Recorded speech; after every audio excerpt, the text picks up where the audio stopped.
Hello, my name is Amy Sturkey. I'm a pediatric physical therapist. I'm here with Nickolas, and Nickolas is helping me teach upper extremity strengthening activities. Nickolas is 10 years old and he is an identical twin.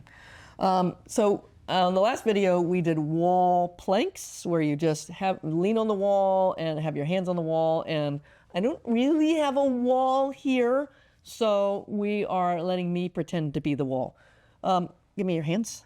This time we're going to do push-ups. So can you come down until your head touches my head?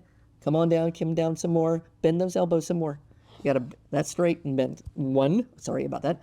And 2, I like it. And 3, I like it. 4, let's do one more.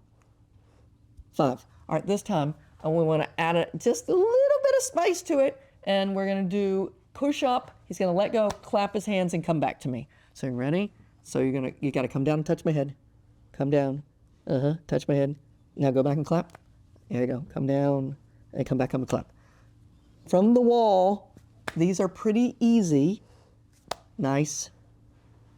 Nice.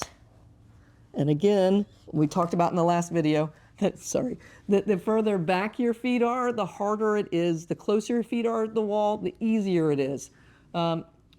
I like these as a beginning work on arm strengthening. Sometimes this is all that kids can do. I hope this is helpful for you, and we'll look forward to seeing you next time. Thanks a lot. Bye-bye. If you liked this video and would like to be notified by email when the next video comes out, click the subscribe button here and click the golden bell icon and ensure notifications are enabled on your account.